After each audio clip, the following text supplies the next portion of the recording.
क्या वजह थी कि कांग्रेस ने इतना खराब किया? इतनी मेहनत करने के बाद, भारत जोड़ो और ये सब चीज़ें करने के बाद भी?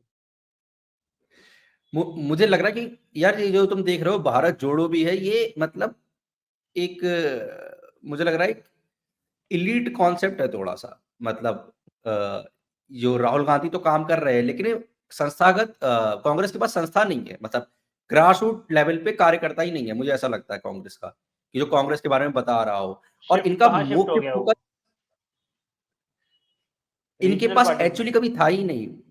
नहीं, एक्चुअली इनके पास कभी था ही नहीं समझो। देखो जैसे कि क्या है, बीजेपी के पास एक कैडर है आरएसएस का। इससे कभी फ़र्क नहीं पड़ता कि बीजेपी पावर में हो या ना हो, बीजेपी पैसा दे रही हो या ना दे रही हो, आरएसएस वाले हमेशा अपना काम करते रहेंगे। कांग्रेस के साथ हुँ, ऐसा नहीं है। कांग्रेस के पास ज़मीन पे कैडर तुम्हें कब मिलेगा? जब वो सत्ता में है। और हुँ। जब वो सत्ता में नहीं है, तो वो डिमोटिवेट हो जाएँगे, घरों में बैठ जाएँगे, वो जाके बाहर ही नहीं निकलेंगे। आरएसएस वाले हमेशा अपना काम करते रहते हैं, उनसे उन्हें उससे फ़र्क ही नहीं पड़ता कि 1 सीट है कि 2 सीट है कि सारी सीट है। आरएसएस वाले अपना काम करते रहेंगे। कांग्रेस वाले अपना ये काम नहीं कर रहे। दूसरी बात क्या हो गया है कि जब कांग्रेस की ही जो लीडरशिप है, वो मुझे ऐसा लग रहा है अभी भी कि वो जनता से कटी हुई है। अभी थोड़ा-सा पिछले कुछ टाइम में कुछ अच्छा हुआ है, लेकिन अभी भी वो जनता से कटी हुई है। वो ये तो बता रहे हैं कि गलत क्या है, पर वो ये नहीं बता रहे हैं कि सही क्या है। क्या आप सही किसी का कैसे होगा? हाँ, मैं तुम्हारा चरित्र हरण करने लग जाऊँगा और बताने लग जाऊँ कि सोनू के कैरेक्टर में ये खराबी है, वो खराबी है। इसका मतलब ये नहीं है कि लोग मेरा कैरेक्टर अच्छा समझने लग जाएँगे। इवन दो हुँ, अगर वो कन्विंस भी होगा कि शुभम का कैरेक्टर खराब है, तो वो ये इससे ये फ़र्क नहीं पता चलेगा कि मेरा कैरेक्टर कैसा है। मुझे भी तो बताना है हुँ। कि मैं क्या करूँगा। ये रिएक्शनरी है कि वो कुछ कर देते हैं, तो ये उनके पीछे भागने लग जाते हैं कि यार इन्होंने ऐसा कर दिया, ये गलत है, इसमें ये ऐसा, ये गलत है। खुद से आके तो बताओ कि सही क्या है। मुझे लगता है कि ये बहुत बड़ी कमी है। और जो कास्ट पॉलिटिक्स है, ये उसको तोड़ नहीं पाए हैं अभी भी। कि बीजेपी क्या करती है, बीजेपी को पता है कि 80% है जो हिंदू हैं, तो हुँ, वो मेजॉरिटी का मेजॉरिटी लेने की कोशिश करती है। तो वो उस 80% का 50% लेने की कोशिश करती है, तो अराउंड 40% उसका वोट बैंक हो जाता है। हुँ। अब इसमें तोड़ने के लिए क्या करना है हमको कि पहले मतलब कास्ट समीकरण क्या करनी है कि ओबीसी को, एससी और एसटी तो बीजेपी के अगेंस्ट है, लेकिन जो ओबीसी है उसको तोड़ना है। तो ओबीसी के बारे में बात करनी है, तो अभी देखा होगा जैसे कि जनगणना की बात करने भी लगे। लेकिन हुँ, ये बातें ओबीसी तक पहुँच ही नहीं रही हैं कि कांग्रेस कुछ कह भी रही है ओबीसी के लिए, वो बातें पहुँच ही नहीं रही हैं। ओबीसी तक क्या बातें पहुँच रही हैं कि बीजेपी हिंदुओं के लिए कुछ कर रही है। उसके पास ये बातें पहुँच हुँ, रही हैं। और हुँ। दूसरी बात क्या है कि ओबीसी अपनी कास्ट को लेके अवेयर ही नहीं है। ब्राह्मणों में जाओगे वो अपनी कास्ट को लेके बहुत अवेयर हैं। क्षत्रियों में जाओगे वो अपनी कास्ट को लेके बहुत अवेयर हैं। एससी और एसटी में भी जाओगे वो भी अपनी कास्ट को लेके अवेयर होने लग गए हैं, जब से ये न्यू बुद्धिस्ट मूवमेंट चला है या फिर ये जय भीम वाला चल रखा है। लेकिन ओबीसी अपनी कास्ट को लेके, अपनी आइडेंटिटी को लेके अवेयर ही नहीं है। उन्हें लगता है कि दे आर हिंदूज़, लेकिन उन्हें ये नहीं पता कि they are second class Hindus, कि सिर्फ़ उन्हें हिंदू अच्छा, तब माना जाता अवेयरनेस है। Awareness awareness about your cast का क्या मतलब है? क्या देखो जैसे कि क्या जो बात लोग है, अवेयर हैं, जो अपनी मैं कास्ट को लेकर के अवेयर हैं, वो exactly what do you mean by that? नहीं, नहीं, मैं देखो क्या कह रहा था कि सोशल हायरार्की में पावर डायनामिक्स क्या है, ये उसके बारे हुँ, में अवेयर नहीं है। कि जो एससी है वो अब समझने लग गया है कि हाँ यार, ये एक सोशल हायरार्की बनाई गई है और हमें नीचे रखा गया है, आर्टिफिशियली तरीके से। तो वो अवेयर होने लग गए हैं, ठीक है? कि यार हमारे साथ गलत हो रहा है, देखो ये जातिगत वजह है या ये हुँ, वजह नहीं है। जो एससी जो जनरल कास्ट वाले हैं या ब्राह्मण हैं, उनको भी अच्छे से पता है कि क्या-क्या काम हम कास्ट की वजह से कर रहे हैं, कि या वो मतलब पावर डायनामिक क्या है, उनको भी पता है और वो पावर डायनामिक में ऊपर है। लेकिन अब जैसे कि मैं तुम्हें एग्ज़ाम्पल दूँ कि मैं आरएसएस के स्कूल में था और मेरे हुँ, सेक्शन में कोई भी ब्राह्मण या क्षत्रिय बच्चा नहीं था, ठीक है? हुँ, क्योंकि उन्होंने हुँ, सारे ओबीसी, एससी और एसटी को एक क्लास में अपार्थाइड करके रख दिया था अलग से बन के, ठीक है? अब ये बात मैं अपने घर पे बताऊँगा या फिर मैं अपने रिश्तेदारों को बताऊँगा, तो वो पता क्या बोलेंगे? वो ये नहीं बोलेंगे कि तुम ओबीसी थे इसलिए तुम्हें रख दिया। वो बोलेंगे यार धोखे में हो गया होगा। मतलब उन्होंने कुछ हुँ, जानबूझ के थोड़ी ना किया होगा, उन्होंने बच्चे सेलेक्ट करके रखे होंगे और हो सकता है कि तुम्हारी क्लास में कोई नहीं आया होगा, ये डिफेंड करेंगे। उन्हें पावर हुँ, डायनामिक्स नहीं पता है कि आरएसएस में भी पावर डायनामिक है ये स्कूल में। मैं ये नहीं कह सकता कि सारे जगह है, मैं तो जिस स्कूल में था मैं तो उसकी बात कर सकता हूँ। पर दे अवेयर ही नहीं है वो, उन्हें नहीं पता है कि ये तुम्हारे साथ भी डिस्क्रिमिनेशन हो रहा है। तुम्हारे साथ हुँ, भी ये करा जा रहा है, उनको पता ही नहीं है। उन्हें लगेगा कि यार ये तो कोई और वजह होगी, क्योंकि वो देखना ही नहीं चाहते। जैसे कि अ, तुम देखोगे कि ब्राह्मण समाज होता है।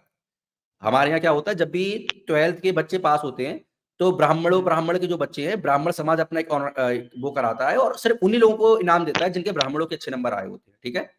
हुँ, आज मैं जाके किसी एक ब्राह्मण को थप्पड़ मार दूँ और जो पंडित शादी करा रहा है, तो बवाल हो जाएगा पूरे देश में और हुआ भी था जब एक आईएएस ने मारा था, ठीक है?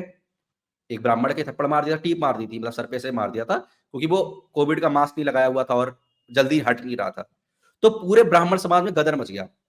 आज अगर एक दलित को जाके कोई पीट देता है ब्राह्मण या क्षत्रिय, हुँ, राजस्थान में पीट दे या मध्य प्रदेश में पीट दे, तुम देखोगे कि जय भीम वाले लोग आ जाएँगे और बवाल मचा देंगे कि देखो ये कास्ट के नाम पे पीटा जा रहा है। पर आज तुम हुँ, ग्राउंड पे खड़े होके ओबीसी को गाली दे दो। ओबीसी कह के कि तुम्हारी नीची कास्ट है। मैं ये नहीं कह रहा ओबीसी को तो गाली मिलती ही रहेंगी। कास्ट के आधार पे तुम डिस्क्रिमिनेशन करो, कास्ट के आधार पे तुम किसी को मारो, तो तुम्हें पता चलेगा कोई ओबीसी नहीं आने वाला। जब 12th पास होता है कोई भी ओबीसी की संस्था नहीं है यहाँ पे, कोई किसानों की संस्था नहीं है, कोई संस्था है ही नहीं, जो 12th के बच्चों को गिफ्ट दे रही हो। ब्राह्मणों को मिल रहे हैं, दलितों को मिल रहे हैं, पर ओबीसी को मिल ही नहीं रहे क्योंकि वो अपनी पावर डायनेमिक्स में अपने आप को अवेयर ही नहीं है। उनकी आइडेंटिटी आइडेंटिटी पॉलिटिक्स अभी उनकी ना किसी ने करने की कोशिश भी करी है, लेकिन उनके पास तक पहुँची नहीं हुई है, क्योंकि वो आपस में ही इतना ज़्यादा लड़ रहे हैं। जैसे कि पैरासाइट मूवी तुमने देखी होगी, तो पैरासाइट मूवी में क्या दिखाया है कि 3 क्लासेस है। तो पैरासाइट मूवी में क्या दिखाया गया है कि एक अपर क्लास है, जो कि पैरासाइट है, जो कि सोसाइटी को अब्यूज़ कर रही है, ठीक है? हुँ, और हुँ, पावर उसके पास पावर है, वेल्थ बहुत है। एक निची क्लास भी है, जो कि हुँ, अब उस क्लास को शक कर रही है, वो उससे उसका पैरासाइट बन के उसके वेल्थ में जो मतलब उनके क्रम्स गिर रहे हैं, उनको उठा रही है, उसी में खुश हो रही है, ठीक है? उसका जूठन खा-खा के मिल रही है। उसे लग रहा है कि वो पैरासाइट है उसके ऊपर। फिर जब एक थर्ड क्लास आती है, जो और भी खराब है, तो ऐसा नहीं होता कि वो दोनों लोग मिलके उस जो अपर क्लास है, उसको उसका फ़ायदा उठाना शुरू कर दें। वो क्या कर रहे हैं या उनके खिलाफ खड़े हों, वो क्या कर रहे हैं, आपस में लड़ जा रहे हैं। यही तुम्हें हुँ, ओबीसी में देखने को मिलेगा। ओबीसी अवेयर ही नहीं है इस पावर डायनामिक के बारे में, ये दिक्कत है। और इसको अवेयर अगर करोगे, तो हुँ, हो सकता है कि कुछ वोट आ जाए कांग्रेस के पास, लेकिन वो अवेयर करने में मतलब असफल ही है। या फिर जैसे कि वुमेन वाली बात है, तो अगर वुमेन्स को अवेयर कर दो कि ये जो पावर डायनामिक्स है, इसमें तुम्हारा नुकसान कैसे हो रहा है, ठीक है?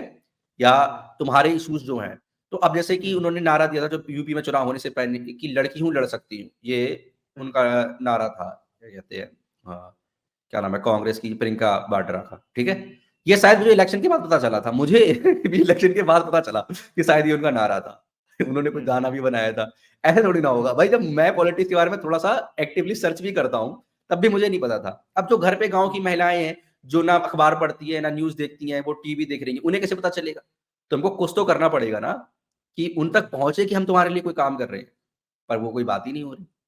इंडिया में women empowerment sorry female employment rate कि मतलब कितनी महिलाएँ जो जॉब ढूँढ रही हैं, वो कितनी उनमें से मतलब कितनी परसेंट महिलाएँ जॉब कर रही हैं, वो हमारा बांग्लादेश से कम है। क्या ये इकोनॉमी का इश्यू नहीं है?